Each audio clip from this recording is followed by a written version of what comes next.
तो देखिएगा, भारत के अंतर्गत या भारत के इतिहास के अंतर्गत जो है आज हमारा जो टॉपिक है, याद रखिएगा, जिसे हम पढ़ने वाले हैं मध्य भारत के इतिहास के तौर पर। ठीक है। अब जब प्राचीन भारत के इतिहास को हम अंतिम स्वरूप को देखें तो समझिएगा कि जैसे ही ये समय 13वीं शताब्दी का स्टार्ट होता है। ठीक है। अच्छा देखिए, एक बात और समझिएगा कि 8वीं से 12वीं शताब्दी का जो समय था, 8वीं से 12वीं शताब्दी का एक संघर्ष युग का समय कहलाता है। ठीक है। कारण क्या है, संघर्ष युग क्यों कहते हैं इसको? क्योंकि इस समय में भारत के क्षेत्रों में, भारत के खासकर पूर्वोत्तर क्षेत्र में जो है काफी ज्यादा संघर्ष हुआ है। और ये संघर्ष किस प्रकार के, कि अरब आक्रमण, तुर्क आक्रमण या विभिन्न प्रकार के जो विदेशी आक्रमण हुए हैं जो इस समय में हुए हैं। और पुराने जो प्राचीन भारत के इतिहास में आपने जो विदेशी आक्रमण पढ़े उससे कहीं बड़े स्तर पर यह परिणाम जो है आपको इस मध्य भारत के इतिहास में देखने को मिलेगा। ठीक है। यानी हम मध्य भारत के इतिहास को एक तरीके से इस्लामिक उदय के तौर पर भी जानते हैं। यानी भारत में जो है इस्लाम धर्म का उदय होता है। और साथ ही साथ याद रखिएगा कि इसे आप दूसरे नाम पर भी जान सकते हैं कि राजपूतों के वंश का धीरे धीरे पतन भी इसे कहा जाता है। ठीक है। क्योंकि यह जो समय है 8वीं से 12वीं शताब्दी के मध्य जो है भारत में जैसे ही हर्षवर्धन की मृत्यु होती है, ठीक है, तो हर्षवर्धन के पतन के बाद जो है भारत में कोई ऐसा काबिल शासक नहीं हुआ जो कि पूरे तरीके से जो है भारत की सत्ता को एक केंद्रीय व्यवस्था के तौर पर बांध सके। ऐसे में जो है खासकर पश्चिम क्षेत्र में या पश्चिमोत्तर क्षेत्र में जो है राजपूतों का जो है शासन प्रारंभ हुआ। और ये एक मजबूत राजपूतों का शासन जो है देखने को मिलता है। लेकिन अब इनमें भी कुछ कमियां थी। कमियां क्या थी? आपसी असमंजस जो भावना थी इनके मध्य, राजपूतों के मध्य जो है जिस प्रकार का आपसी असमंजस था या एक दूसरे के प्रति जो है जो घृणा थी इनके मध्य, जिसके कारण यह एक केंद्रीकृत सत्ता को स्थापित नहीं कर पाए। और इन कारणों से जो है विदेशी आक्रमण जो है भारत में होता रहा। और इन आक्रमणों का परिणाम यह निकला कि भारत में अन्य धर्मों का वर्चस्व स्थापित हुआ और भारत जो है मध्यकालीन इतिहास की तरफ अग्रसर हुआ। ठीक है। अब एक बात समझिएगा यहाँ पर कि भारत में ये मध्यकाल का जो इतिहास है इसके क्रमबद्ध तरीकों को पढ़ने का एक सबसे सरल तरीका क्या है कि आप पहले ये याद रखें कि भारत में किस तरीके से जो इसको पढ़ा जाए, मतलब इसका एक क्रमिक जो अध्ययन है वो कैसे होना चाहिए। ठीक है। तो देखिएगा, भारत में ये पढ़ने का जो सबसे बेस्ट तरीका है इसको आप ऐसा समझ सकते हैं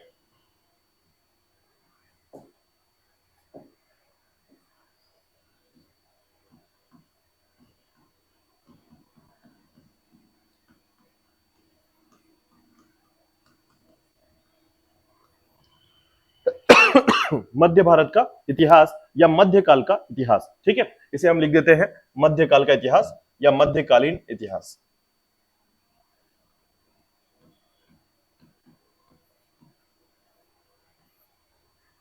ठीक है। अब यहां पर एक बात समझिएगा कि भारत का जो मध्यकालीन इतिहास है इसके सीक्वेंस को हम कुछ इस तरीके से याद करने का प्रयास करेंगे। तो सबसे पहले देखिएगा, भारत में जो सबसे प्रारंभिक समय है उसे कहा जाता है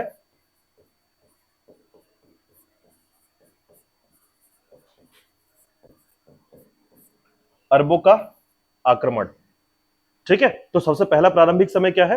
अरबों का आक्रमण। और इसे हम किस नाम से जानते हैं? याद रखिएगा, संघर्ष युग का समय कहते हैं इसको। ठीक है। मतलब यहीं से जो है संघर्ष युग प्रारंभ होता है, याद रखिएगा। और सल्तनत काल के समय तक जो है संघर्ष युग चलता रहता है। ठीक है। तो ध्यान रखिएगा, सबसे पहला जो आक्रमण हुआ था या मध्य भारत का जो शुरुआत माना जाता है कि किस तरीके से मध्यकालीन भारत का जो इतिहास है वो शुरू होता है, तो ध्यान रखिएगा यह विदेशी आक्रमणों के क्रम से जो है प्रारंभ होता है और इसका जो अंत होता है ये मुगलों के उत्तर काल तक चलता है, याद रखिएगा। ठीक है। मतलब एक ऐसा समय जिसे आप कह सकते हैं कि 13वीं शताब्दी से लेकर 18वीं शताब्दी तक यह समय मध्यकाल का कहलाता है। ठीक है। तो भारत का जो मध्यकाल का इतिहास है, याद रखिएगा, ये 13वीं शताब्दी से लेकर 18वीं शताब्दी तक माना जाता है। ठीक है। अब यहां पर देखिएगा अरबों का आक्रमण। ठीक है। साथ ही साथ जो है दूसरा जो आक्रमण हुआ था, याद रखिएगा, तुर्कों का आक्रमण। ठीक है। तो पहला जो था अरबों का आक्रमण और दूसरा था आपका तुर्कों का आक्रमण, याद रखिएगा।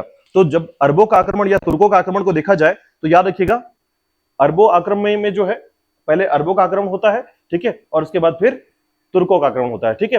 अब इसमें तुर्कों के आक्रमण में याद रखिएगा दो व्यक्तियों का नाम बहुत फेमस है, याद रखिएगा, क्योंकि अरब जो अरबी आक्रमण हुआ, याद रखिएगा, भारत में इन्होंने लंबे समय तक शासन व्यवस्था को जो है सुदृढ़ नहीं बना पाए। ठीक है। और यही कारण है कि इसके बाद जो लंबे समय तक शासन व्यवस्था को मजबूत किया वो कौन थे? तुर्कों का आक्रमण के आधार पर। ठीक है। यानी अरब क्षेत्र में जो आक्रमण हुआ या अरबों से आक्रमण जो हुआ वो सिंध क्षेत्र यानी पाकिस्तान के कुछ क्षेत्रों को और भारत के कुछ क्षेत्रों को जीते उन्होंने। ठीक है। इसके बाद जो है पुनः तुर्कों का जब आक्रमण हुआ तो भारत को ज्यादा नुकसान किससे हुआ? तुर्कों के आक्रमण से हुआ था। ठीक है, तो देखिएगा तुर्कों के आक्रमण में जो है दो व्यक्तियों का नाम याद रखिएगा। जैसे एक नाम है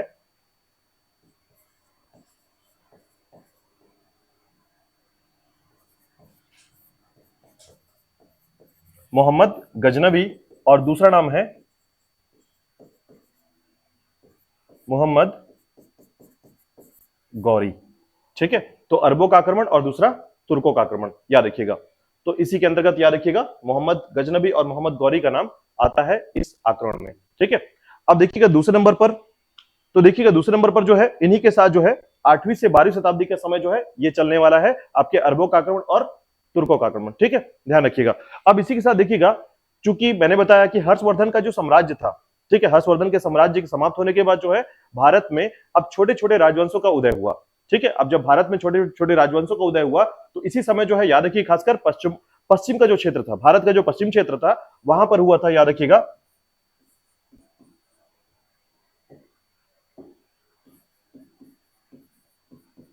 राजपूतों का उदय। और ध्यान रखिएगा एक दूसरे के समकालीन चलेंगे ये। ठीक है, मतलब यह भी 812 से मतलब 8 से जो है 12 शताब्दी का मध्य टाइम रहेगा और ये भी जो है आपका 8 से 12 शताब्दी का जो है समय रहेगा। ठीक है, तो राजपूतों का उदय भी इसी समय माना जाता है, याद रखिएगा। और इसमें कुछ प्रमुख राजपूतों का जो है नाम आप पढ़ेंगे इसमें, तो याद रखिएगा परमार, प्रतिहार, सोलंकी,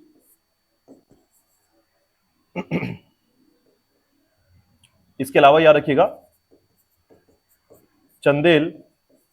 ठीक है, तो परमार, प्रतिहार, सोलंकी, चंदेल और अन्य जो राजवंश है याद रखिएगा राजपूत राजवंश है, जैसे कि चौहान हो गए। ठीक है, तो याद रखिएगा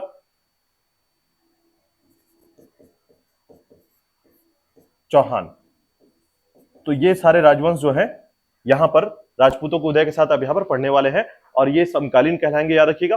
ठीक है, अब इसी के साथ देखिएगा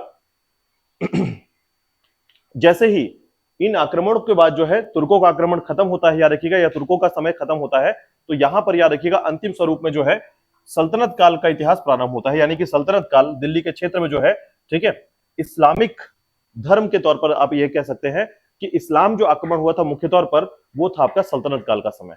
ठीक है, तो सल्तनत काल जो है याद रखिएगा यह मुख्य तौर पर कहलाता है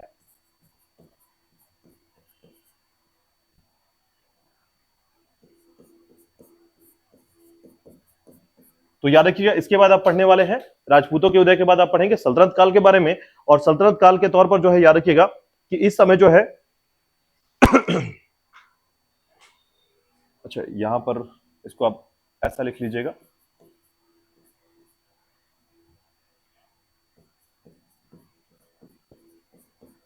सल्तनत काल। ठीक है, सल्तनत काल जो है दिल्ली में याद रखिएगा इस्लाम धर्म का स्थापना होता है इस समय। और इस तरीके से जो है आप सबसे पहले यहां पर एक वंश को पढ़ेंगे जो है आपका गुलाम वंश।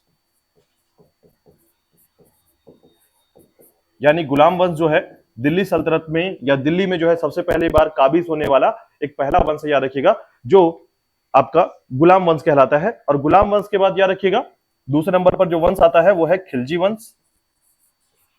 कई बार ऐसा होता है, याद रखिएगा, कि सल्तनत काल के वंशों को क्रमिक रूप से जमाने के लिए बोलता है, याद रखिएगा, सुमेलित करने के लिए। तो ध्यान रखिएगा ये प्रॉपर तरीके से इसका सीक्वेंस भी आपको याद रखना है कि गुलाम वंश के बाद कौन आता है, खिलजी वंश आता है। ठीक है, और खिलजी वंश के बाद याद रखिएगा तुगलक वंश,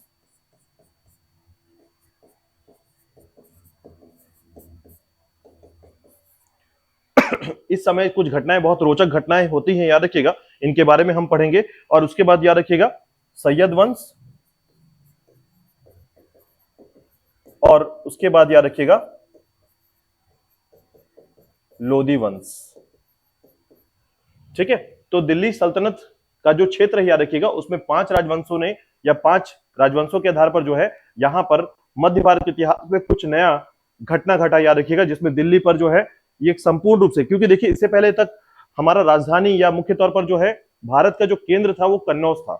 ठीक है, जहां पर त्रिपक्षीय संघर्ष चला, लगातार काफी घटनाएं चली, लेकिन उसके बाद जो है धीरे धीरे याद रखिएगा दिल्ली जो है यह महत्वपूर्ण राजधानी बना और राजधानी के साथ जो है यहीं पर जो है दिल्ली सल्तनत का आधार जो है भारत के मध्य भारत के इतिहास की रचना में एक महत्वपूर्ण अंग बनता है। ठीक है, तो इसी के बाद याद रखिएगा कि इसी के बाद जो है कुछ घटनाएं घटी और उस घटनाओं के आधार पर याद रखिएगा कि इसी के मध्य, देखिए अभी तक आप क्या पढ़ रहे हैं, तो उत्तर भारत के आधार पर क्या हो रहा है, लेकिन इसी के साथ जो है दक्षिण भारत में भी कुछ घटनाएं घटेंगी। ठीक है, तो यहीं पर ध्यान दीजिएगा कि दक्षिण भारत की इन घटनाओं में जो है आप पढ़ेंगे, यानी दक्षिण भारत के क्षेत्र में भी कुछ घटनाएं होती हैं।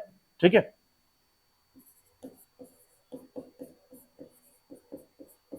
दक्षिण भारत में याद रखिएगा दो साम्राज्य का उदय होता है, याद रखिएगा दक्षिण भारत में। एक है आपका विजयनगर साम्राज्य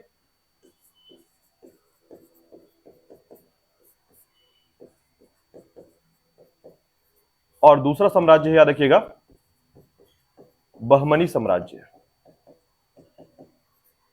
इसी के साथ एक बात और याद रखिएगा कि इन्हीं के मध्य में एक आंदोलन होता है इस समय। ठीक है, इस आंदोलन को याद रखिएगा, यहां पर इसी समय जो है एक आंदोलन होता है या आंदोलन जिसे कहा जाता है। ठीक है, अब ये आंदोलन क्या है, तो ध्यान रखिएगा इस समय भारत में दो धर्म का टकराव चल रहा है, एक तरफ हिंदू धर्म, दूसरी तरफ इस्लाम धर्म। ठीक है, तो दोनों का समय एक तरीके से है जिसमें भारत की स्थिति में जो है दो धर्मों का एक तरीके से कहा जाए कि भारत में जो है दो प्रकार के धर्मों का वर्चस्व स्थापित हुआ था। हालांकि इस समय जो इस्लाम धर्म जो है अपने इंपॉर्टेंस पीक पर था, याद रखिएगा। लेकिन एक बात समझिएगा कि ऐसी स्थिति में जो है दोनों धर्म जो है, ठीक है, दोनों धर्म जो है इस प्रकार से स्थिति को बनाते हैं जहां पर रूढ़िवादिता जो है दोनों धर्मों में व्याप्त थी। ठीक है, यानी पहले से ही हिंदू धर्म में कुछ प्रथाएं थी जो रूढ़िवादिता के तौर पर रीति रिवाजें बहुत जटिल थी, कठिन थी, और साथ ही साथ जो है यह समाज के लिए जो है एक सही मार्गदर्शन नहीं व्यक्त कर सकती थी। तो ऐसी स्थिति में याद रखिएगा एक आंदोलन चलता है जिसे कहते हैं हम लोग, याद रखिएगा, हिंदू धर्म के लिए और साथ ही साथ जो है आपका मुस्लिम धर्म के लिए या इस्लाम धर्म के लिए, दोनों के लिए आंदोलन चलता है, याद रखिएगा। और इसी समय को हम कहते हैं सूफी आंदोलन का समय। ठीक है, सूफी आंदोलन का समय। तो ध्यान रखिएगा इस आंदोलन का जो कार्यक्रम है या जो वैल्यू है वो इस प्रकार से है कि यहां पर जो है कबीर के द्वारा, ठीक है, गुरु नानक के द्वारा, ये विभिन्न प्रकार के जो महत्वपूर्ण विद्वान हुए हैं, याद रखिएगा, जिन्होंने ज्ञान प्राप्ति के मार्ग में जो है अपना एक विश्व धरोहर पेश किया है, उसी के आधार पर जो है याद रखिएगा यहां पर उन आंदोलनों को पढ़ा जाता है। एक कहा जाएगा आपका सूफी आंदोलन, ठीक है, और दूसरा है आपका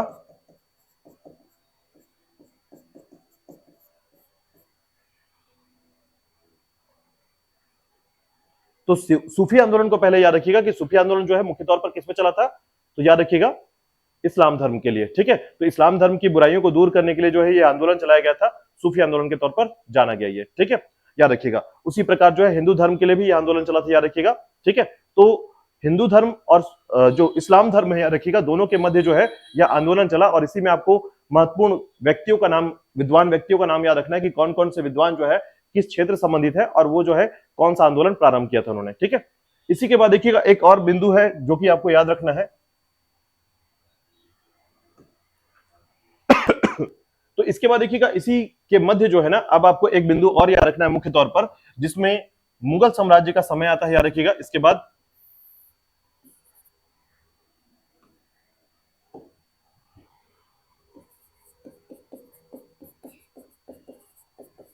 मुगल साम्राज्य का समय। ठीक है, जब मुगल साम्राज्य की बात करेंगे तो ये सामान्य तौर पर याद रखिएगा। ठीक है, तो मुगल साम्राज्य का जो समय है, याद रखिएगा, इसमें शुरुआत होता है आपका बाबर के द्वारा। ठीक है, बाबर, हुमायूं, और इसी के मध्य जो है हुमायूं के बीच जो है याद रखिएगा एक शेरशाह सूरी का समय आता है। ठीक है, शेरशाह सूरी का समय भी हुमायूं के मध्य समकालीन कहा जाता है, याद रखिएगा। शेरशाह सूरी का नाम याद रखिएगा। हुमायूं भी, देखिए, मुगल साम्राज्य का जो एक वंश है, बाबर, हुमायूं, ठीक है, अकबर, इस प्रकार से जो है एक वंश है। लेकिन हुमायूं को हराकर कुछ समय के लिए दिल्ली के तख्ते पर कौन बैठता है, शेरशाह बैठता है। इसलिए जो है हुमायूं के समकालीन शेरशाह सूरी को भी याद रखिएगा। ठीक है, अब देखिएगा हुमायूं के बाद कौन आता है, अकबर, जहांगीर, शाहजहां और औरंगजेब।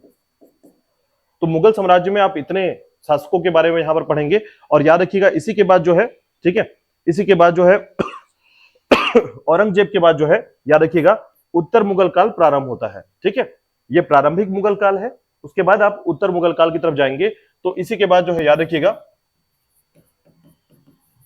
उत्तर मुगल काल का समय प्रारंभ होता है, जहां से हम ये कह सकते हैं कि आधुनिक काल जो है प्रारंभ हो जाता है। ठीक है, तो ये जरूर याद रखिएगा कि इस पूरे क्रम पर जो है आपने जो ये मध्यकालीन इतिहास का जो एक सिनॉप्सिस पढ़ा, याद रखिएगा, जिसमें हम ये सभी वंशों के बारे में पढ़ेंगे। लगभग 15 दिन की क्लास में जो है हम इसको कवर करेंगे। 10 से 15 दिन की क्लास आपका कवर होगी इसमें, यानी आप ऐसा कह सकते हैं कि 2 वीक के अंतर्गत जो है हम इन सभी टॉपिक को कवर करने वाले हैं। ठीक है, अब उनके अंतर्गत जो है आप अरबों का आक्रमण, तुर्कों का आक्रमण, ठीक है, मोहम्मद गजनबी और मोहम्मद गौरी के बारे में पढ़ेंगे। और ध्यान रखिएगा, मैंने आपको सबसे पहले फोकस कराया कि इस समय जो है सबसे ज्यादा जो आधार है, याद रखिएगा, वो है संघर्ष का समय। संघर्ष का समय ऐसा कुछ समझिए कि एक ऐसा स्थान, ठीक है, जो ऐसा स्थान जहां पर आपको 3 क्षेत्रों के बारे में आपको याद रखना होगा। पहला, धर्म का विस्तार करना, यानी अधिकांशतः समय जो है मध्यकाल के इतिहास की जो शुरुआत ही यही होती है कि जो विदेशी आक्रमण हो रहा है या फिर अरबी आक्रमण हो रहा है या फिर आप तुर्की आक्रमण जो कर रहे हैं, उनके माध्यम का मुख्य जो स्वरूप था या उद्देश्य था वो था धर्म का प्रचार प्रसार करना।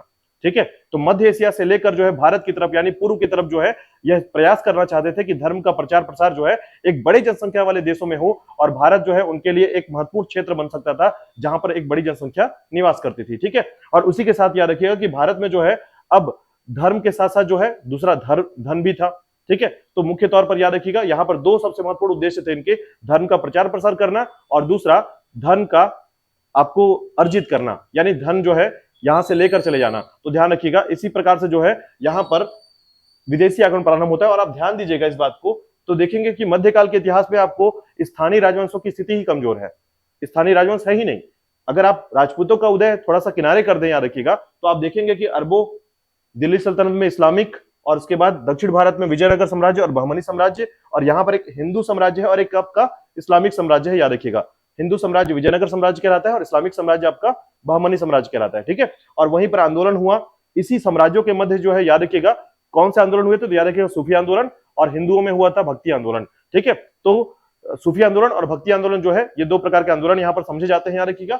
और उसी के बाद देखिएगा इसी के साथ साथ जो है आपका मुगल साम्राज्य की शुरुआत होती है, यानी लोधी वंश के बाद जो है यहाँ से सीधे से आप पहुंचते हैं उत्तर भारत के क्षेत्र के लिए, तो मुगल साम्राज्य का विस्तार यहाँ पर होना प्रारंभ होता है दिल्ली के क्षेत्र में। और इस तरीके से जो है बाबर, हुमायूं, शेर शाह, अकबर, जहांगीर, शाहजहां, औरंगजेब का समय आता है। और इसके बाद जो है उत्तर मुगल काल का जो समय होता है, याद रखिएगा, जिसके बाद आपका आधुनिक भारत का इतिहास प्रारंभ हो जाता है। ठीक है, यहां तक बातें समझ में आ गई आपको? तो ये जरूर आपको ध्यान देना है कि इसमें देखिए सबसे पहला चीज कि मध्य भारत के इतिहास को पढ़ना कैसे है।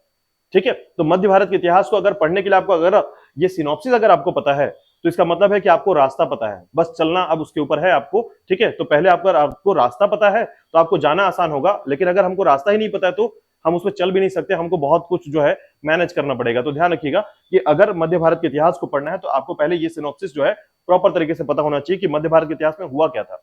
तो याद रखिएगा 13वीं शताब्दी से 18वीं शताब्दी का समय जो है मध्यकाल के इतिहास को माना जाता है, लेकिन एक बात ध्यान रखिएगा इसकी शुरुआत जो है 8वीं शताब्दी से ही प्रारंभ हो जाती है। ठीक है, जिसके लिए मैंने कहा था पूर्व मध्यकाल का इतिहास। ठीक है, तो मैंने ऐसा क्यों कहा था, इसका कारण यही है कि 13वीं शताब्दी का जो समय है, याद रखिएगा, जहां पर अगर हम लोग बात करें सल्तनत काल की, ठीक है, तो 1206 से इसकी शुरुआत होती है, यानी सल्तनत काल का जो समय है 1206 से लेकर 1526 तक का समय माना जाता है इसको। ठीक है, 1206 से 1526 का समय। तो याद रखिएगा 13वीं शताब्दी जो है यहां से प्रारंभ हो जाती है। ठीक है, लेकिन इससे पहले का जो समय है वो क्या है, तो याद रखिएगा ये 8 से 12 का समय है, मैंने बताया था 8वीं से 12वीं शताब्दी का समय है, जो कि क्या कहलाता है, पूर्व मध्यकाल का इतिहास कहलाता है। ठीक है, तो ये पूर्व मध्यकाल का इतिहास और ये जो है बाद का जो मध्यकाल का इतिहास है, और इसको संपूर्ण रूप से हम मध्यकाल के इतिहास के रूप से जानते हैं। ठीक है, तो ये भी जरूर ध्यान रखिएगा।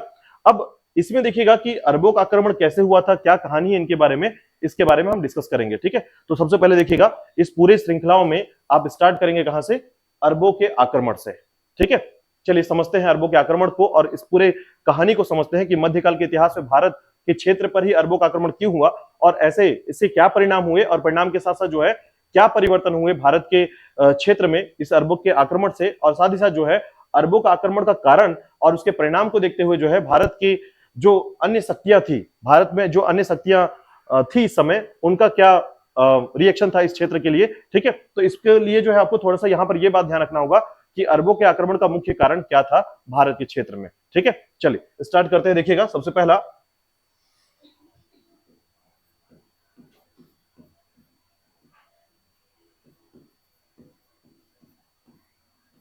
भारत में अरब आक्रमण।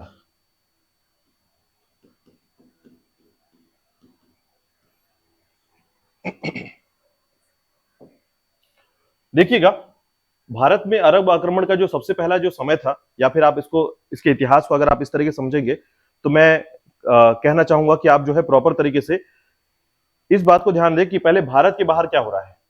ठीक है, यानी भारत के बाहर की स्थिति क्या है जिसके कारण ये स्थिति बनी कि भारत के क्षेत्र में भी लोग आक्रमण करने के लिए मजबूर हुए या भारत के क्षेत्र को जीतना चाहे। ठीक है, तो इसके लिए सबसे पहले ये जानना पड़ेगा आपको कि भारत की स्थिति के साथ जो है यहां पर चल क्या रहा था, या भारत के या मध्य एशिया के क्षेत्र में क्या हो रहा था। ठीक है, चलिए देखते हैं थोड़ा सा।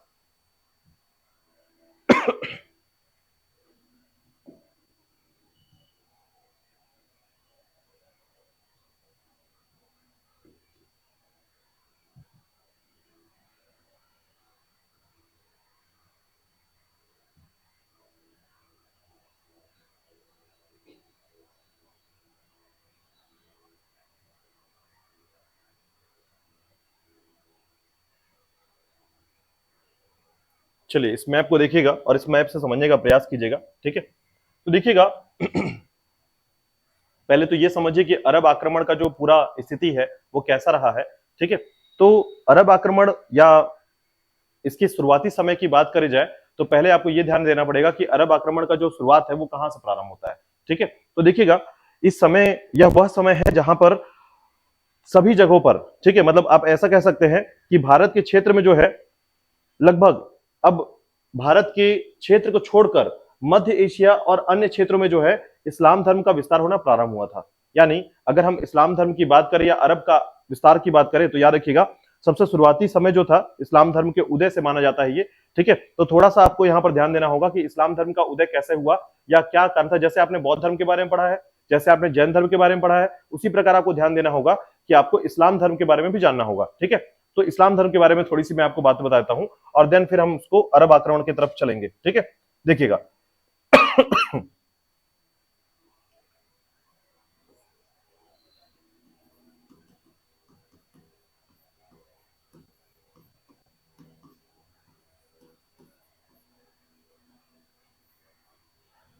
तो देखिएगा इस्लाम धर्म का उदय जो हुआ है, याद रखिएगा इस्लाम धर्म के उदय से संबंधित क्षेत्र की बात करें तो याद रखिएगा इस्लाम धर्म के संस्थापक माने जाते हैं, याद रखिएगा हजरत मोहम्मद साहब या पैगंबर कहे जाते हैं, याद रखिएगा।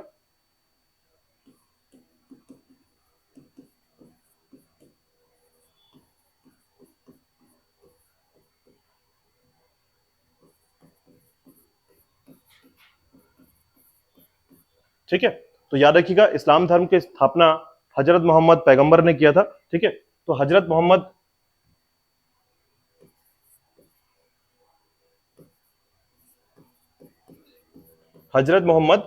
साहब या पैगंबर कहे जाते हैं, याद रखिएगा इनका जन्म हुआ था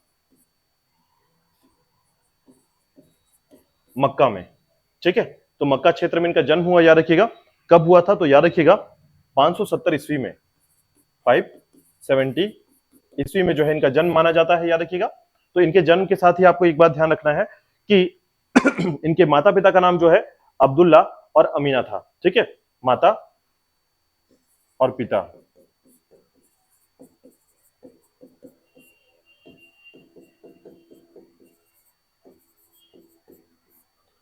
ठीक है, इन्होंने जो है इस्लाम धर्म को स्थापित किया, याद रखिएगा। अब इनको ज्ञान की प्राप्ति कब हुई थी ये भी ध्यान रखिएगा। जैसे बौद्ध धर्म में हम पढ़ते हैं ज्ञान की प्राप्ति का समय, या फिर जैन धर्म में हम पढ़ते हैं ज्ञान की प्राप्ति का समय, तो याद रखिएगा इनके भी ज्ञान प्राप्ति का एक समय था, याद रखिएगा, जो कि 610 ईस्वी को माना जाता है। ठीक है,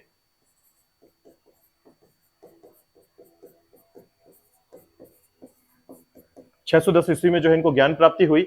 कहां पर, तो याद रखिएगा हीरा नामक गुफा में,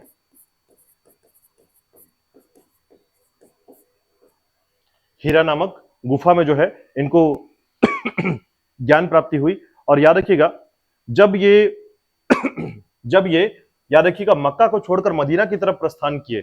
ठीक है, मक्का को छोड़कर मदीना की तरफ गए, तो तब से जाकर जो है याद रखिएगा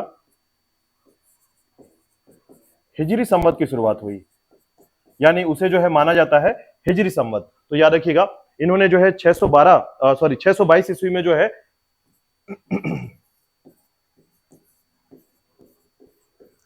ईस्वी में, याद रखिएगा कहां से कहां, मक्का से मदीना,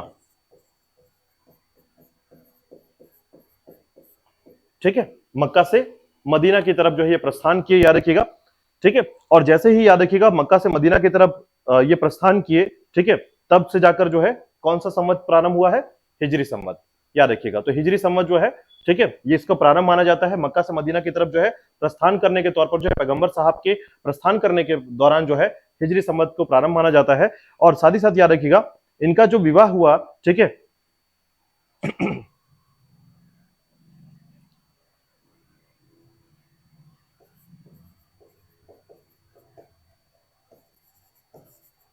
खदीजा नामक स्त्री से जो है इनका विवाह हुआ था, याद रखिएगा, खदीजा, ठीक है।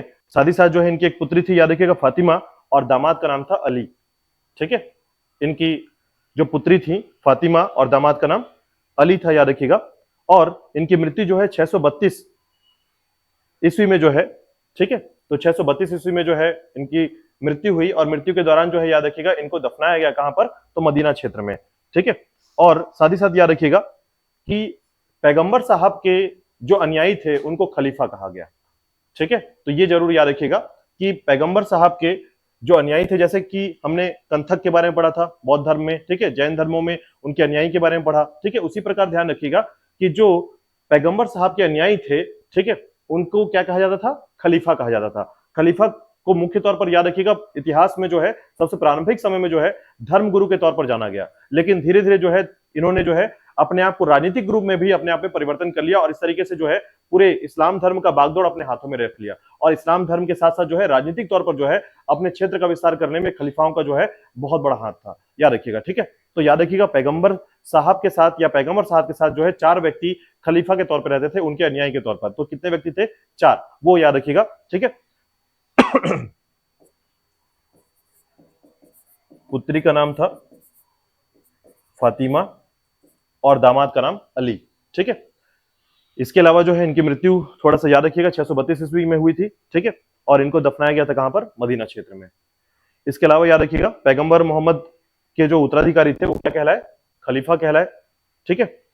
अब देखिएगा इन्हीं के बाद जो है आपको कुछ मुख्य बिंदुओं पर मैं लेकर चलूंगा। तो याद रखिएगा इस्लाम धर्म के बारे में इतना अगर आप याद रखते हैं तो काफी है, ठीक है, लेकिन फिर भी याद रखिएगा कि जैसे ही जो है अरब देशों में 7वीं शताब्दी में जो है इस्लाम धर्म का उदय जैसे हुआ, याद रखिएगा, तो यह जो समय है जो इतिहास में अरब देश या यूरोप देश के बारे में बताई जाती है, याद रखिएगा, क्योंकि मैं आपको यहाँ पर अरब देश और यूरोप देश के बारे में थोड़ा सा डिस्कस करूंगा। तो एक बात समझिएगा कि मध्यकाल के इतिहास का प्रारंभ किन किन घटनाओं के कारण हुआ है, यानी मुख्य तौर पर यहाँ पर कौन कौन सी घटनाएं हुई है, ठीक है।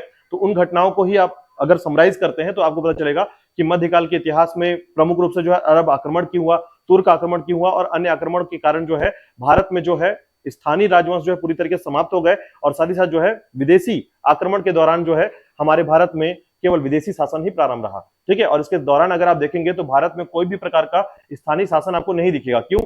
क्योंकि जैसे ही आप मध्यकाल के इतिहास को देखते हैं तो उसके बाद जैसे ही अरब आक्रमण, तुर्क आक्रमण, इस्लामिक आक्रमण और उसके बाद मुगल आक्रमण जो होता है, याद रखिएगा, उसके बाद फिर अंग्रेजों का आक्रमण हो जाता है। उसके बाद जो है सीधे से आप जब 1947 की पृष्ठभूमि को देखते हो देना हम आजाद होते हैं, ठीक है। तो ये सारी श्रृंखलाओं जो है आप ऐसा कह सकते हैं कि भारत के इतिहास में जो है मध्यकाल का इतिहास जो है एक केंद्र बिंदु था या प्रारंभिक बिंदु था, जो कि भारत के क्षेत्र को जो है गुलामी के शिकंजे में शुरुआती दौर से जो है शिकंजना कसना जो है इसे कहते हैं, याद रखिएगा, इसको प्रारंभ माना जाता है, ठीक है। तो अब देखिएगा इसी में सबसे पहले कुछ बिंदुओं पर लेके चलता हूं और यहीं पर हम कुछ बिंदुओं पर यहां पर भी शामिल करेंगे। देखिएगा तो प्रारंभिक समय जो था, याद रखिएगा, 13 से 18वीं शताब्दी के समय को हम मध्यकाल के इतिहास मानते हैं, ठीक है, 13 से 18वीं शताब्दी के समय। लेकिन अगर आपसे पूछा जाए 8 से और 12वीं शताब्दी के समय को क्या बोलेंगे, तो पूर्व मध्यकाल का इतिहास, ठीक है। तो पूर्व मध्यकाल का इतिहास 8 से 12 और उसके बाद मध्यकाल का इतिहास पूरी तरीके से क्या कहलाएगा, 13 से 18 का समय, ठीक है, यानी 13वीं शताब्दी से लेकर 18 शताब्दी तक का समय जो है मध्यकाल का इतिहास कहलाता है, ठीक है। अब इसी के साथ एक बात महत्वपूर्ण तौर पर याद रखिएगा कि ऐसा क्या कारण था कि भारत में मध्यकाल के पृष्ठभूमि जो है इसकी शुरुआत होती है, ठीक है। तो देखिएगा पहले मैं थोड़ा सा पृष्ठभूमि पर लेके चलूंगा, देन फिर अरब आक्रमण पर आऊंगा पूरी तरीके से, ठीक है। इससे क्या होगा कि आपको मध्य भारत के इतिहास की घटनाएं समझ में आएंगी और फिर पता चलेगा कि अरब आक्रमण क्यों हुआ था, ठीक है।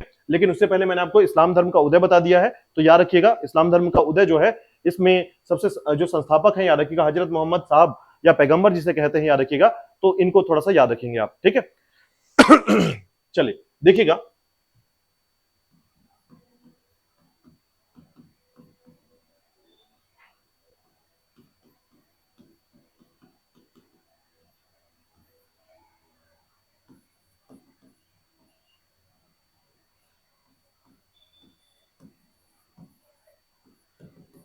देखिएगा इस समय की पृष्ठभूमि क्या थी, क्या कारण था। तो याद रखिएगा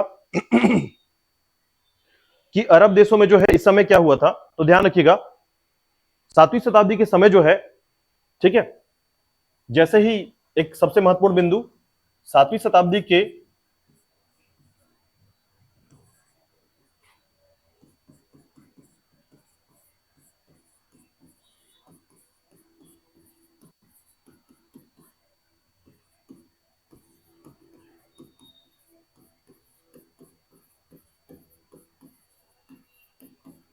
ठीक है 7वीं शताब्दी में जो है अरब देशों में इस्लाम धर्म का उदय हुआ, याद रखिएगा।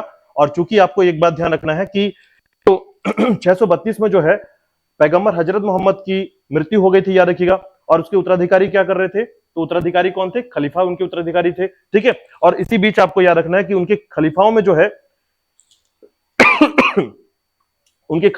है सबसे पहला जो खलीफा था, याद रखिएगा, उनका नाम था अबू बकर, ठीक है, अबू बकर। तो 4 खलीफा थे, याद रखिएगा, यानी 4 उनके उत्तराधिकारी थे। उस उत्तराधिकारी के तौर पर जो है आप एक बात ध्यान रख सकते हैं कि इसी उत्तराधिकारी के तौर पर जो है आपको एक बात याद रखनी है कि 4 खलीफा थे और उनमें सबसे पहले व्यक्ति कौन था, अबू बकर, ठीक है। अब एक बात ध्यान रखिएगा कि जैसे बौद्ध धर्म में क्या हुआ है, हीनयान, ठीक है, तो महायान, इस प्रकार से 2 शाखाएं बटी हैं। उसी प्रकार आपने जैन धर्म में पढ़ा श्वेतांबर और दिगंबर जैन धर्म में बंटवारा हुआ। उसी प्रकार आपको ध्यान रखना है कि इस्लाम धर्म में भी 2 बंटवारे हुए थे, शिया और सुन्नी के तौर पर, ठीक है। तो इनमें अलग अलग प्रकार की मान्यताएं थी, याद रखिएगा, जो यह मानते थे कि पैगंबर साहब के जो वंशाधिकारी हैं या उत्तराधिकारी हैं या फिर जो खलीफा के उत्तराधिकारी हैं यही केवल खलीफा बनने योग्य होंगे, यह मानते थे सुन्नी, ठीक है। और उसी प्रकार जो है सिया मानते थे, याद रखिएगा, कि कोई भी व्यक्ति जो है खलीफा बन सकता है। तो इस प्रकार से इनके मध्य जो है एक मतभेद प्रारंभ हुआ, याद रखिएगा। और इस प्रकार से मतभेद होते हुए जो है अब ये 2 भागों में या 2 शाखाओं में बढ़ गए थे। तो इस्लाम धर्म भी 2 शाखाओं में बढ़ा था, याद रखिएगा, ठीक है। अब इस्लाम धर्म में जो है ज्ञान की जो शिक्षा मिली है, याद रखिएगा, उसमें 5 प्रकार की बातें भी कही गई हैं, ठीक है। जैसे कि कलमा पढ़ना, ठीक है, उसी प्रकार जो है नमाज पढ़ना, ठीक है, उसी प्रकार जो है टैक्स देना। अब टैक्स में जकात जो कर होता है, याद रखिएगा, जकात कर, जो कि अपनी कमाई का एक हिस्सा, एक निश्चित हिस्सा जो है इस्लाम धर्म की उन्नति के लिए जो दिया जाता है उसे जकात कर कहा जाता है, याद रखिएगा। तो यह भी देने की बात की गई, ठीक है। तो विभिन्न प्रकार के जो कार्य प्रणाली, याद रखिएगा, उसी में से एक और भी था, याद रखिएगा, मक्का और मदीना, यानी कि आपका हज यात्रा करना, ठीक है। तो इस प्रकार की जो श्रृंखला थी ज्ञान प्राप्ति के साथ, जो ये श्रृंखलाएं थी, जो नियमावली दिया गया, उसी के माध्यम से जो है इस्लाम धर्म जो है पूरी उन्नति की तरफ से जो है आगे बढ़ने लगा था, ठीक है। अब इसी के बाद समझिएगा कि 7वीं शताब्दी में जो है अरब देशों में क्या हुआ, इस्लाम धर्म का उदय हुआ, ठीक है। लेकिन इसके साथ ही साथ याद रखिएगा कि इसके जो चूंकि 632 ईस्वी में क्या हुआ था, याद रखिएगा, हजरत पैगंबर की मृत्यु हो गई, ठीक है। अब मृत्यु होने के बाद क्या हुआ, याद रखिएगा, कि खलीफाओं के द्वारा जो उनके उत्तराधिकारी थे खलीफा, ठीक है, तो खलीफाओं के द्वारा जो है अब जो कि चूंकि पहले क्या कहलाते थे, धर्मगुरु कहलाते थे। तो मैंने बताया जैसे कि पहले शुरुआती समय में ये क्या थे, धार्मिक गुरु के तौर पर जो है ये काम करते थे, यानी धर्म को जो है विस्तार करने के लिए कार्य करते थे।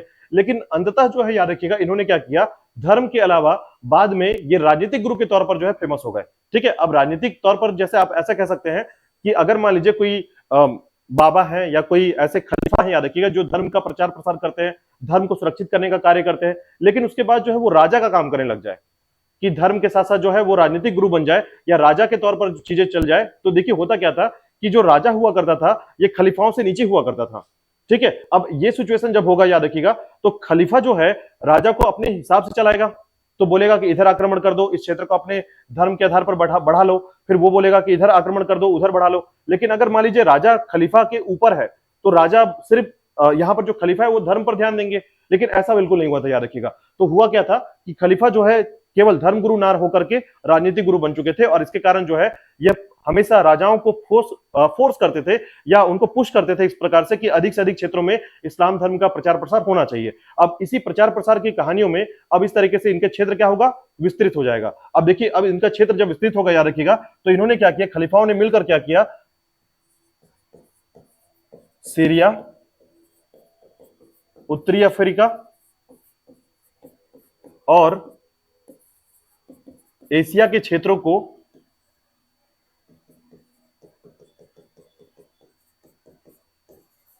जीतकर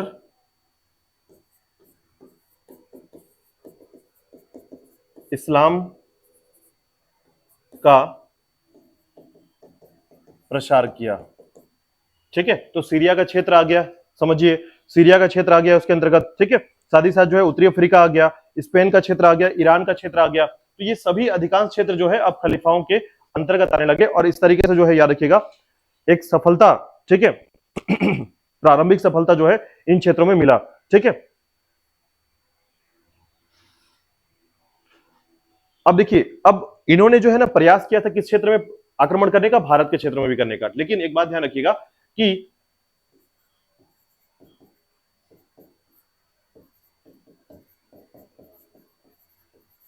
भारत में प्रारंभिक आक्रमण जो है वो कैसा रहा, तो याद रखिएगा, असफल था। यानी 712 के समय जो है, ईस्वी के आसपास तक जो है, याद रखिएगा, 712 ईस्वी तक जो अरब आक्रमण करना चाहते थे या जिस अपेक्षित आक्रमण का उम्मीद कर रहे थे, उस उम्मीद के तौर पर जो है वो खरे नहीं उतर पाए थे। ठीक है, यानी भारत के क्षेत्र को अपने कब्जे पर लेना या धर्म का प्रचार कर पाना यह मुश्किल था, किसके लिए, अरबों के लिए। ठीक है, तो ये बात जरूर ध्यान रखिएगा कि भारत में प्रारंभिक समय में जो आक्रमण किया गया वो असफल था, पूर्ण रूप से जो है सफल नहीं हो पाया था। ठीक है, कब तक, 712 ईस्वी तक में। ठीक है, तो ये ध्यान रखिएगा, क्योंकि सभी क्षेत्र में खलीफा चाहते थे कि उनका जो प्रचार प्रसार है धर्म का वो काफी बड़े तौर पर हो, और इसकी स्थिति के अनुसार जो है, याद रखिएगा, यूरोप का क्षेत्र, अफ्रीका का क्षेत्र और एशिया का क्षेत्र, सभी क्षेत्र, अगर आप इसके मैप को देखें तो आप ऐसा समझ सकते हैं, देखिएगा, इसे कहते हैं हम लोग सेंट्रल एशिया। ठीक है, ये वाला जो हिस्सा है ये लगभग सेंट्रल एशिया का हिस्सा है, याद रखिएगा। ठीक है, सेंट्रल एशिया कहलाता है। तो अब देखिए, यहां पर जितने भी देश है ना, उसको अरबी देश कहते हैं, अरब देश है यहां पर। ठीक है, तो ये वाला जो हिस्सा है ये आपका अरब देश है। लेकिन इसके साथ ही साथ अगर आप देखेंगे तो यहां पर पूरी तरीके से जो है उस समय जो है अब धीरे धीरे जो है धर्म का प्रचार प्रसार हो गया। ठीक है, तो अब यहां से देखिएगा, यहां से अगर आप इधर जाएंगे तो ये आपका अफ्रीका, उत्तरी अफ्रीका का क्षेत्र। ठीक है, यहां से अगर इस तरफ जाएंगे तो आपका यूरोप का क्षेत्र है, और यहां से इस तरफ जाएंगे तो आपका एशिया का क्षेत्र है। ठीक है, तो एशिया के क्षेत्र में, यूरोप के क्षेत्र में और अफ्रीका, यानी कि इस क्षेत्र को जीता। लेकिन प्रयास किस क्षेत्र में किया गया था, दोबारा भारत के क्षेत्र में। तो ये वाला जो हिस्सा दिख रहा है आपको, ठीक है, अफगानिस्तान वाला हिस्सा, ये पहले भारत के हिस्से में आता था, इस तरह क्षेत्र में, भारत के क्षेत्र में। ठीक है, तो ऐसे में समझिए कि उसने ईरान को जीता, ये ईरान है, ईरान का क्षेत्र। ठीक है, और उसी प्रकार याद रखिएगा, ये जब उत्तरी अफ्रीका की बात करेंगे तो ये उत्तरी अफ्रीका का क्षेत्र है, याद रखिएगा, इसे हम उत्तरी अफ्रीका कहते हैं। ठीक है, इवन आपका स्पेन का क्षेत्र देखेंगे आप तो ये यूरोप का क्षेत्र आ गया, और इस तरफ आपका स्पेन का क्षेत्र हो गया। ठीक है, और इसी प्रकार एशिया के कुछ क्षेत्र को जीता इसने, जिसमें कजाकिस्तान की बाउंड्री के क्षेत्र में देखेंगे तो आपका एशिया का क्षेत्र आ जाता है इधर। ठीक है, तो काफी क्षेत्र को इसने जीत लिया था, याद रखिएगा। यानी धर्म का प्रचार प्रसार करते हुए जो है अरबों ने जो है काफी बड़ा क्षेत्र जीता हुआ था, याद रखिएगा। तो मध्य भारत के इतिहास में इनकी शुरुआत जो है ना काफी बड़ी पकड़ के साथ हुई थी, याद रखिएगा। लेकिन चूंकि हम भारत के इतिहास को पढ़ रहे हैं तो भारत के इतिहास में याद रखिएगा कि भारत के क्षेत्र में जब इनका विस्तार होता है, प्रारंभिक समय आता है, तो ये शुरुआती समय में जो है असफल होते हैं, याद रखिएगा। ठीक है, यानी जो अपेक्षित करते हैं, अपेक्षित करने का मतलब ये सोचा समझा एक तरीका होता है कि हम धर्म का प्रचार प्रसार करने के लिए भारत की तरफ ज्यादा केंद्रित क्यों कर सकते हैं, क्योंकि भारत की जनसंख्या ज्यादा थी, याद रखिएगा। ठीक है, तो भारत की जनसंख्या के वजह पे ये अधिकांशतः कोशिश करते थे उन देशों पर आक्रमण कर अधिकार करने का या धर्म का प्रचार प्रसार करने का जहां पर जनसंख्या क्या हो, ज्यादा हो। ठीक है, ज्यादा जनसंख्या क्षेत्र जो है यह हमेशा किसी भी धर्म के प्रचार प्रसार करने के लिए बहुत उन्नत माना जाता है। ठीक है, साथ ही साथ याद रखिएगा कि यहां पर धन के मामले में भी ये क्षेत्र जो है काफी अमीर हुआ करता था। ठीक है, तो ऐसे कारणों से, दो मुख्य कारणों से जो है, याद रखिएगा, धर्म का प्रचार प्रसार करने के लिए भारत के क्षेत्र की धरती को ढूंढा गया और इस तरीके से जो है प्रारंभिक शुरुआत हुआ। तो यही मुख्य कारण था, याद रखिएगा, अरब के आक्रमण का प्रारंभिक भारत में। ठीक है, तो मध्यकाल के क्षेत्र में जो है सबसे बड़ा जो कारण था, याद रखिएगा, वो आपको समझ में आ गया होगा कि भारत में अरब आक्रमण का मुख्य कारण क्या था। ठीक है, और उसकी श्रृंखला जो है किस तरीके से प्रारंभ होती है, याद रखिएगा। ठीक है, चलिए इसके बाद देखिएगा, अब देखिएगा सबसे प्रारंभिक समय में अरब आक्रमण का जो प्रारंभिक उद्देश्य था, इसके बारे में अगर हम बात करें तो याद रखिएगा, धन अर्जित करना। ठीक है, अधिक से अधिक धन, क्योंकि मैंने आपको बताया कि अगर आप देखेंगे कि मध्य भारत में या मध्य भारत के समय जो है या फिर स्थिति जो है मध्यकाल के समय जो है, सबसे महत्वपूर्ण शासकीय व्यवस्था क्या है? तो जिसके पास जितनी बड़ी सेना वो उतना बड़ा शासक, ठीक है। और हर कोई चाहता था कि सेंट्रल एशिया के आसपास, जो ये सेंट्रल एशिया दिख रहा है आपको, ठीक है, तो सेंट्रल एशिया के आसपास जो है अपना स्थिति मजबूत करना। और स्थिति मजबूत करने के लिए आपको क्या चाहिए? सैनिक। और सैनिक तभी आपके पास रुकेंगे जब आपके पास धन होगा, ठीक है। तो इसमें मतलब दो कारण आप इसको कह सकते हैं, एक धनार्जन करना और दूसरा साथ ही साथ जो है धर्म का प्रचार प्रसार करना, ठीक है। तो ये दो मुख्य कारण थे, याद रखिएगा, भारत में आक्रमण करने के। प्रारंभिक कारण धनार्जन, दूसरा कारण धर्म का प्रचार प्रसार करना, ठीक है। चलिए इसके आगे देखिएगा।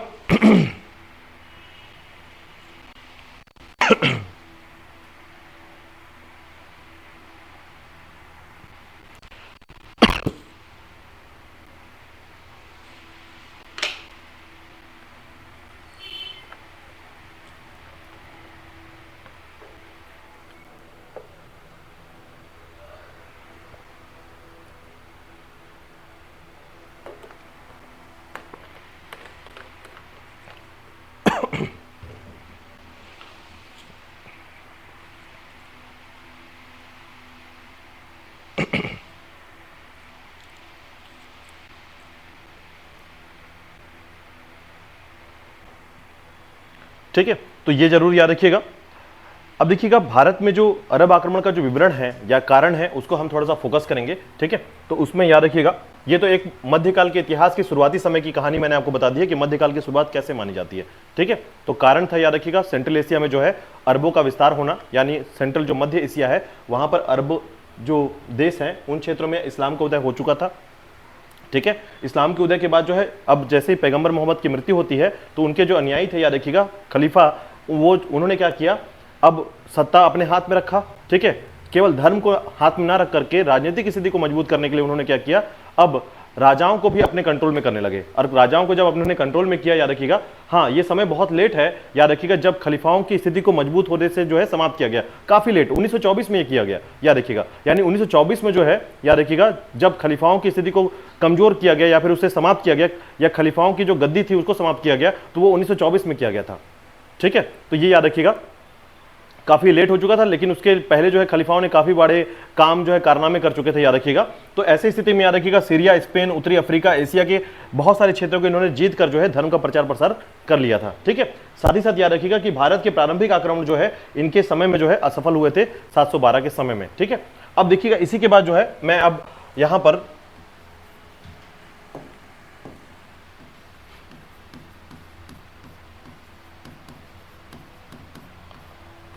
अरब आक्रमण के बारे में एक बेसिक बातें आपको बताना चाहूंगा। तो देखिएगा, अरब आक्रमण के अंतर्गत जो है ना, आपको सबसे प्रारंभिक अगर पृष्ठभूमि को देखा जाए, ठीक है, तो प्रारंभिक पृष्ठभूमि जो थी, याद रखिएगा कि इन्होंने जो है आक्रमण का जो मुख्य कारण अगर हम इसमें देखें तो याद रखिएगा, सबसे पहला जो है इसको आप ऐसा कह सकते हैं, याद रखिएगा, कि भारत में जो है अरब का जो आगमन हुआ था,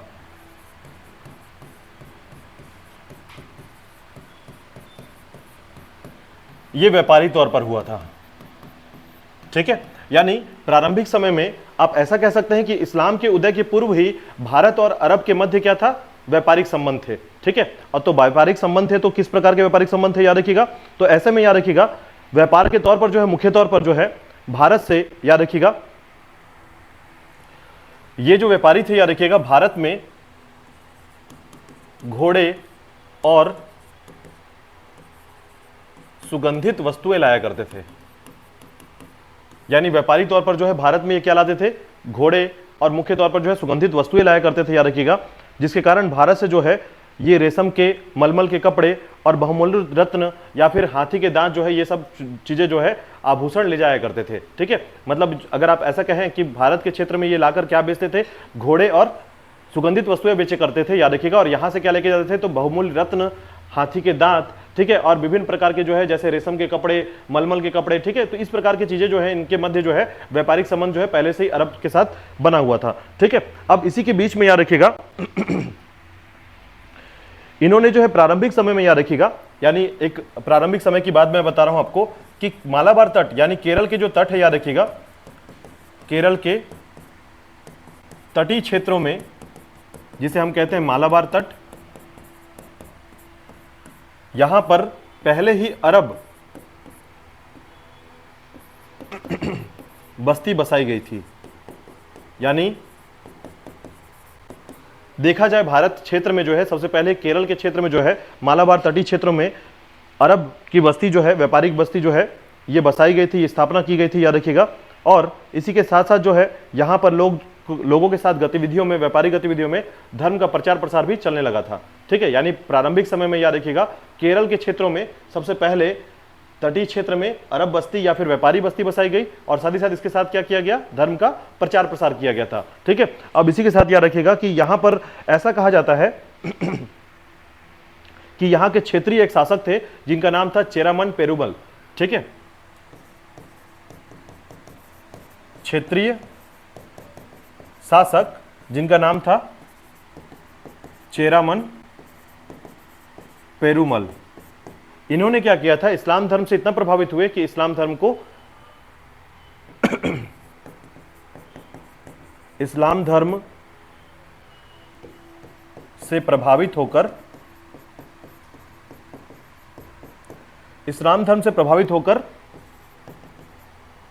इस्लाम अपना लिया।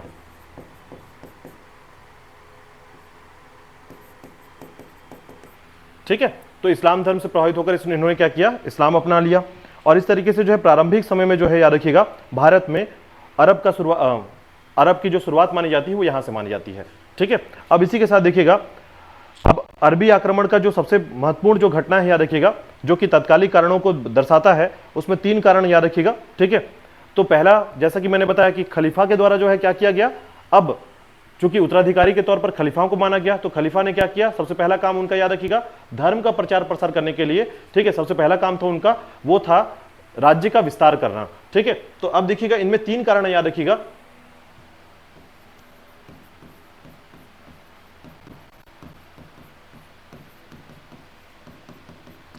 अरब आक्रमण के कारण, जिसमें पहला कारण है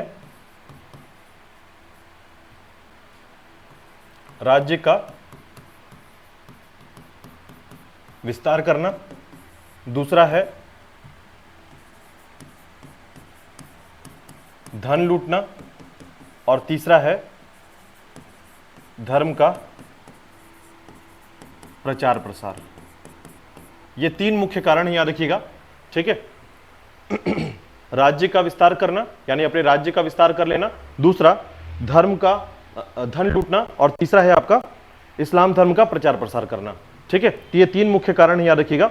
और इसी समय जो है सबसे प्रारंभिक जो कथानक आता है या जो घटना आती है, ये अरब आक्रमण के समय से जो है यहां से प्रारंभ होता है। ठीक है, तो आपको एक गतिविधि समझ में आ गया होगा कि मध्यकाल के इतिहास का जो प्रारंभ है ये अरब क्षेत्र से ही प्रारंभ होता है, याद रखिएगा। और इसके बाद जो है धीरे धीरे अरब के जो लोग हैं, याद रखिएगा, जब इस्लाम धर्म का उदय हुआ यहाँ पर 7वीं शताब्दी में, उसके बाद जो है उन्होंने धर्म का प्रचार प्रसार करने के लिए जो है अनेक क्षेत्रों पर जो है अपना राज्य का विस्तार किया और धर्म के प्रचार प्रसार के साथ ही चीजें अब अपने साथ संगठित करने लगे। और इसी बीच जो है भारत का जो क्षेत्र इनको दिखा वो 3 मुख्य कारणों से दिखा, याद रखिएगा, जहां पर आबादी ज्यादा थी, दूसरा धन की संपन्नता ज्यादा थी और तीसरा याद रखिएगा आसानी से जो है यहाँ पर हिंदू धर्म के लोग थे। याद रखिएगा, एक बात जरूर ध्यान रखिएगा कि हिंदू धर्म के लोग थे यहाँ पर और ये इस्लाम को, धर्म को जो है यहां पर शामिल करना चाहते थे अरबी लोग। ठीक है, तो अरब के जो क्षेत्र के आक्रमण का मुख्य कारण जो 3 है वो ध्यान रखिएगा कि ये 3 मुख्य कारण था। और भारत में आक्रमण होने का जो ये 3 मुख्य कारण है, इसमें तीनों कारण सबसे ज्यादा सर्वोपरि है, याद रखिएगा, जिसमें सबसे पहला काम किया गया था, याद रखिएगा, धन को लूटना, राज्य का विस्तार करना और उसके बाद जो है आपका धर्म का प्रचार प्रसार करना। ठीक है, चलिए इसके बाद देखिएगा धर्म के प्रचार प्रसार के साथ ही साथ जो है सबसे पहला जो अरबों का आक्रमण हुआ था, याद रखिएगा, उसमें था सिंध का विजय। ठीक है, तो सबसे पहला हेडिंग डाल लीजिएगा सिंध के विजय के बारे में।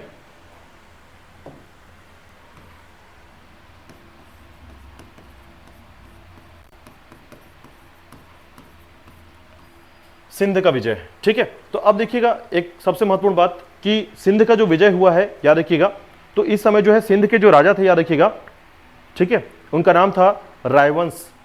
ठीक है, यानी सिंध क्षेत्र में पहले तो साक्ष्य की बात करते हैं, याद रखिएगा, तो एक क्वेश्चन पूछा गया था, याद रखिएगा, साक्ष्य से संबंधित कि सिंध विजय की घटना किस पुस्तक में लिखी गई है, तो नाम याद रखिएगा चचनामा। ठीक है, तो चचनामा में जो है सिंध विजय की घटना के बारे में विस्तृत वर्णन किया गया है, याद रखिएगा। ठीक है, तो इस तरीके से जो है पहले आपको साक्ष्य याद रखना होगा कि सिंध विजय की घटना जो है सबसे पहले किस पुस्तक में मिलती है या किस साक्ष्य पे मिलती है, तो चचनामा में मिलती है। ठीक है, अब देखिएगा इसी में जो है आपको ये पूरी कहानी को समझना होगा। ठीक है, तो सबसे पहले याद रखिएगा, ठीक है, जैसे कि सिंध में जब आक्रमण हुआ या सिंध क्षेत्र में आक्रमण जब सबसे प्रारंभिक हुआ, तो इस समय शासक कौन था? तत्कालिक शासक रायवंश। ठीक है, शासक का नाम है रायवंश। लेकिन इससे पहले थोड़ी सी इसकी घटना को याद रखिएगा। सिंध क्षेत्र में जो है सबसे पहले किसका शासन था? तो ध्यान रखिएगा, हर्षवर्धन का शासन सबसे पहले जो है सिंध क्षेत्र में था। ठीक है, तो ध्यान रखिएगा, हर्षवर्धन पुष्यभूति वंश का। ठीक है, तो पुष्यभूति वंश के या गुप्तरोत्तर वंश के तौर पर जब आप पढ़ते हैं, याद रखिएगा, तो हर्षवर्धन के समय जो है उसने सबसे पहले जो है सिंध क्षेत्र को अपने कब्जे में किया था, यानी कि इस क्षेत्र में जो है अपना शासन किया था। ठीक है, तो याद रखिएगा हर्षवर्धन जो है इस समय सिंध के क्षेत्र को जीता हुआ था, और उसकी मृत्यु के बाद जो है याद रखिएगा धीरे धीरे अब यह क्षेत्र जो है यहां पर स्वतंत्र घोषित हो जाता है। ठीक है, जैसा कि मैंने आपको पहले ही समझाया है कि कोरिलेट करेंगे तब ज्यादा चीजें समझ में आएंगी। याद रखिएगा, तो सिंध क्षेत्र में सबसे पहले जो है गुप्तोत्तर काल में किसका शासन था? तो याद रखिएगा हर्षवर्धन का शासन था। हर्षवर्धन की मृत्यु के बाद जो है याद रखिएगा इस क्षेत्र में अब जो छोटे छोटे राजवंश थे उन्होंने अपने आप को स्वतंत्र किया, और इस तरीके से स्वतंत्र सिंध में जो है किसका शासन आ गया? रायवंश का शासन आ गया। ठीक है, अब यहां पर एक बात ध्यान रखिएगा कि रायवंश के शासनकाल के समय जो है, ठीक है, इसकी जैसे ही मृत्यु होती है याद रखिएगा हर्षवर्धन की, तो रायवंश जो है यहां पर शासन करता है, और इस तरीके से जो है इसका जो अंतिम शासक था, रायवंश के बाद जो है एक शासक आता है याद रखिए जिसका नाम है साहसी द्वितीय। ठीक है, रायवंश के बाद साहसी द्वितीय, और याद रखिएगा इसके बाद जो है इसका एक ब्राह्मण मंत्री था। याद रखिएगा रायवंश का जो है या साहसी का जो है एक ब्राह्मण मंत्री था जिसका नाम चाच था। ठीक है, क्या नाम था? चाच। ठीक है, तो चाच ने क्या किया? इसके राज्य पर अधिकार कर लिया और ब्राह्मण वंश की नींव डाली। ठीक है, याद रखिएगा।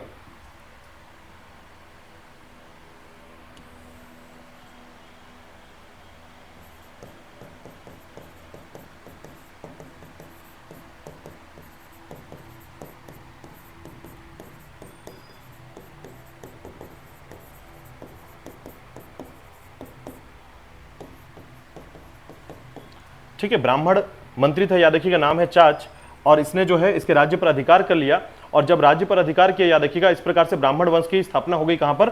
सिंध क्षेत्र में।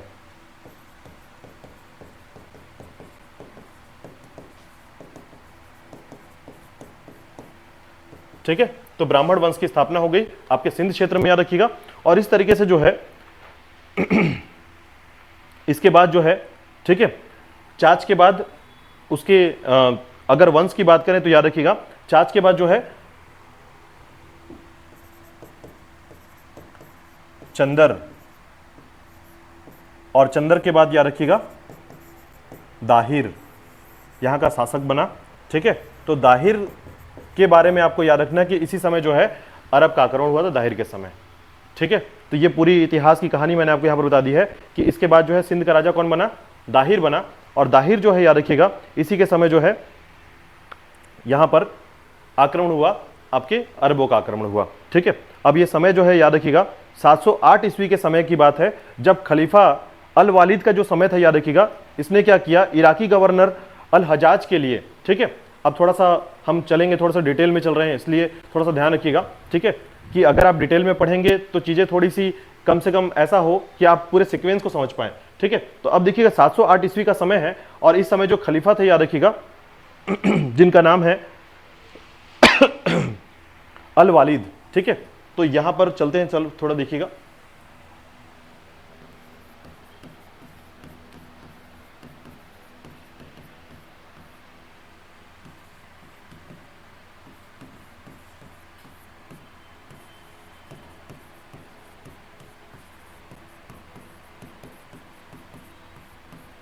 इस समय जो खलीफा थे याद रखिएगा जिनका नाम था अल वालिद। ठीक है, तो अल वालिद ने क्या किया याद रखिएगा कि अल वालिद का जो समय था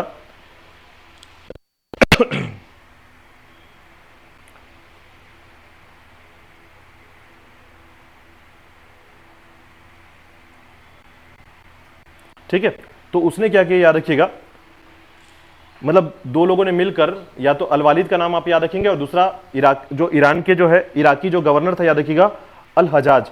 ठीक है, तो इस समय जो है अल-वालिद क्या कर रहा था याद रखिएगा, जो इराक का जो क्षेत्र है, इराकी जो गवर्नर है अल-हजाज के लिए गिफ्ट लेकर जा रहा था, ठीक है, जहाज में। ठीक है, तो ये घटना छोटी से याद रखिएगा, 708 की घटना है, जिससे कारण जो है, अगर आप इसको दो कारणों से समझ सकते हैं कि कैसे अरब आक्रमण का जो एक और कारण यहां पर नजर आता है, उसके बारे में भी आप बात कर सकते हैं। ठीक है, तो याद रखिएगा इस समय खलीफा कौन थे, अल-वालिद थे। ठीक है, और उसने क्या किया था याद रखिएगा, इसने इराकी जो गवर्नर था याद रखिएगा अल-हजाज, ठीक है, उसके लिए जो है याद रखिएगा उपहार लेकर सिहल क्षेत्र के राजा, ठीक है, खासकर सिहल क्षेत्र आपको पता होगा, श्रीलंका का जो क्षेत्र है उसे सिहल क्षेत्र कहा जाता है। ठीक है, बीच में अगर आप इसको मैप में देखेंगे तो आप यहां पर समझेंगे, तो देखिएगा ये आपका इराक का क्षेत्र, और यहां से ये जो है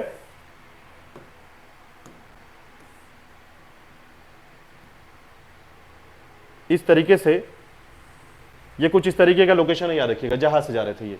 ठीक है, तो अल-वालिद और अल-हजाज ये जो मिलकर याद रखिएगा कहां जा रहे थे। हाँ, इसको थोड़ा सा ऐसे याद रखिएगा कि श्रीलंका के क्षेत्र से जो है जहाज कहां जा रहा था, इराक के क्षेत्र में, और आपके खलीफाओं के लिए जा रहा था। ठीक है, तो ऐसे में याद रखिएगा जहाज जो है यहां से जैसे ही जा रहा था याद रखिएगा, तो सिंध के पास, ये जो क्षेत्र है आपका पाकिस्तान के पास वाला, ठीक है, तो ये सिंध के पास क्या होता है याद रखिएगा, बंदरगाह, सिंध के पास के बंदरगाह के पहले जो है देवल नाम का एक क्षेत्र है, वहां पर लुटेरों ने जो है इस जहाज को लूट लिया। ठीक है, और इस समय जो है राजा कौन था सिंध का, दाहिर। ठीक है, तो जब इससे बात की गई कि हमारा जहाज लूटा गया है, ठीक है, तो उस जहाज के लूटने के लिए जो है क्षतिपूर्ति मांग की गई, किसके द्वारा, खलीफाओं के द्वारा, अरबों के द्वारा जो है दाहिर से मांग की गई कि हमारा जहाज लूटा गया है, हमें क्षतिपूर्ति कर दीजिए।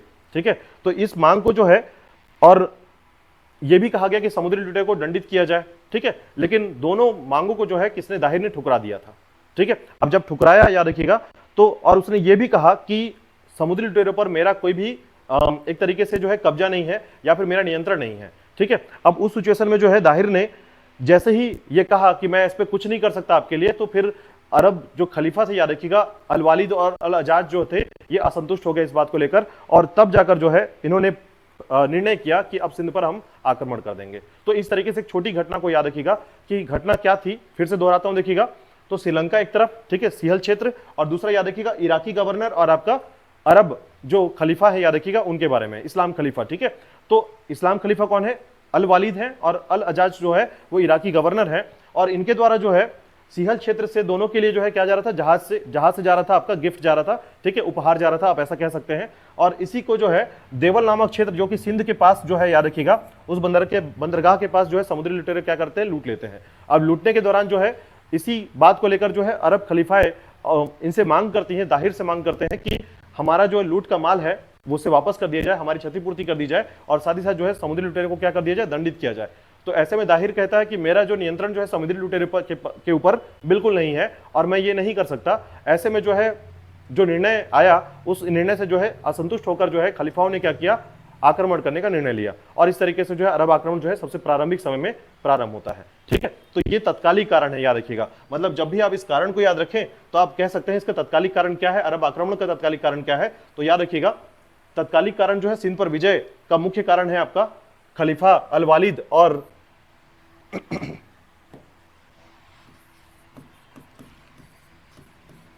अल-हजाज।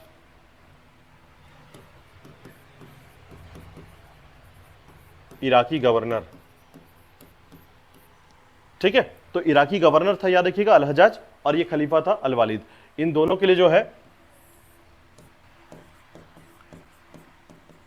श्रीलंका या सिहल क्षेत्र से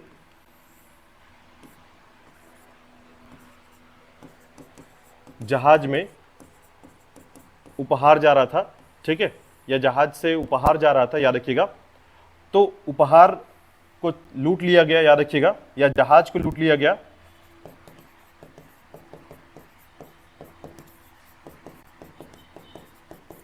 किसके द्वारा, समुद्री लुटेरों के द्वारा। कहां पर, तो याद रखिएगा देवल नामक बंदरगाह पर, जो कि किसके करीब है, सिंध राज्य के करीब है। ठीक है, और याद रखिएगा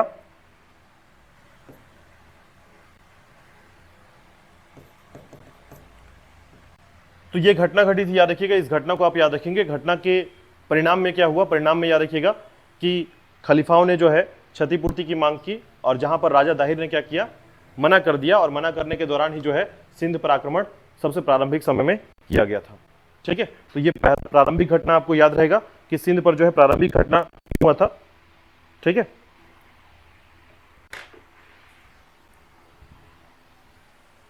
तो ये प्रारंभिक घटना था, याद रखिएगा, सिंध पर आक्रमण का। कल मैं एक दूसरी घटना पर भी डिस्कस करूंगा, दूसरा तत्कालिक घटना क्या था जो सिंध पर आक्रमण हुआ था। ठीक है, और कल जो है हम आक्रमण को कंप्लीट करेंगे, साथ ही साथ जो है तुर्कों के आक्रमण को भी हम पढ़ेंगे इसी प्रकार से कि तुर्क जो आक्रमण हुआ था वो क्यों हुआ था। तो ये दोनों घटनाएं प्रॉपर तरीके से अगर आप याद कर लेते हैं तो इसका मतलब ये रहेगा कि आपके प्रारंभिक मध्यकाल का जो इतिहास का प्रारंभिक स्थिति है वो आपको समझ में आ जाएगा। और बाकी घटनाएं जैसे कि मैंने बताया कि हम इसको जो है 2 सप्ताह में कंप्लीट करेंगे, तो मध्यकाल के इतिहास को जो है अगर घटनाओं के साथ जोड़कर अगर आप याद करने का प्रयास करेंगे तो बहुत जल्दी आपको ये याद होगा। ठीक है, चलिए